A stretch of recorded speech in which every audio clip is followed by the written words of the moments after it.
to the matter, debate it, and we adopt it as amended by the Honorable Atandi. Thank you, Madam Speaker. Thank you, Honorable Junet. Thank you, Madam Speaker. Madam Speaker, I stand to oppose this motion as amended. If the motion remained as it was before, I would have supported. But when Honorable Atandi amended it, I am guided to oppose it.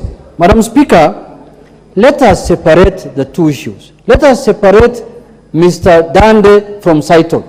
Saiton is a company that is registered by authorities in this republic. And Edwin Dande is an individual, Madam Speaker. If we have a problem with Edwin Dande, let us face him as Edwin Dande. And if we have Saiton, let us face Saiton as Saiton, Madam Speaker.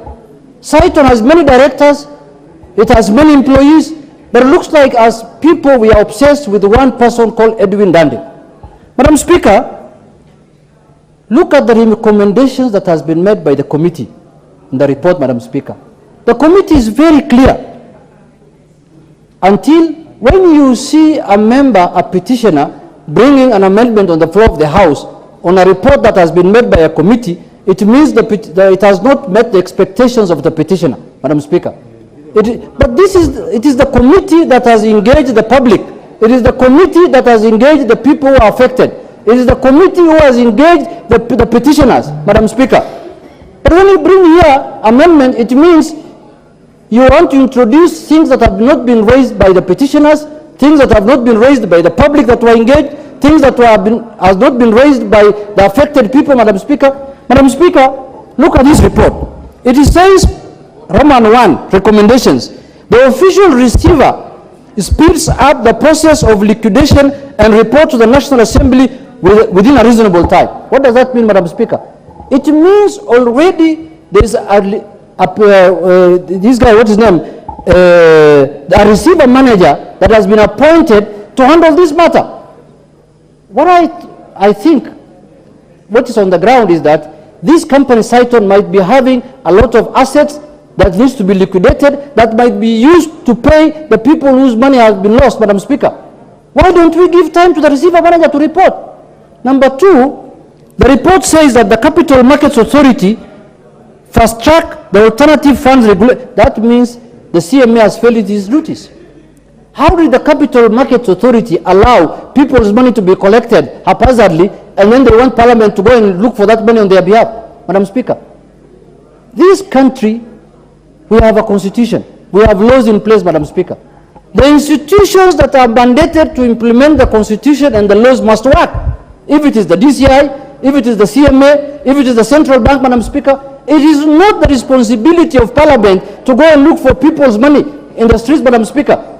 The responsibility of Parliament is to legislate and do regulations for those institutions. Give them teeth to bite, Madam Speaker. Madam Speaker, when institutions fail, and you want Parliament to come in and look to do their work, Madam Speaker, then we should abolish those institutions, Madam Speaker. Madam Speaker, I know many Kenyans have lost their monies in different schemes, and I sympathize with them and empathize with them. But the people I am angry with today are the people or the institutions that are mandated to do that work of investigating, of looking for those monies, of regulating, supervising those institutions that collect money.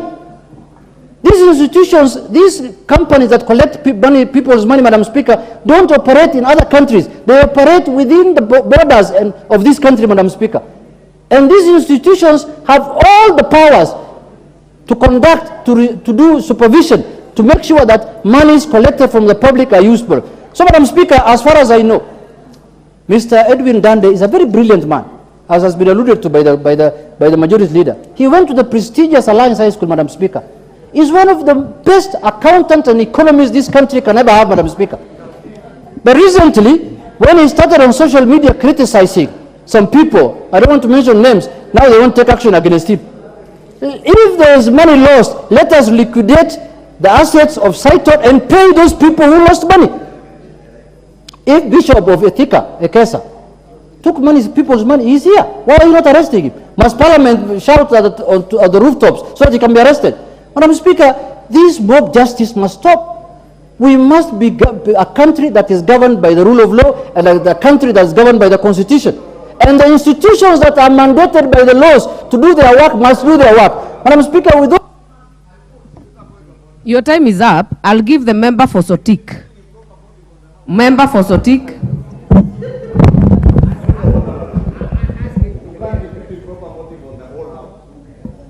Madam Speaker, I rise to support this amendment because, Chair, I think, as the majority leader has mentioned, this country must come back to normalcy.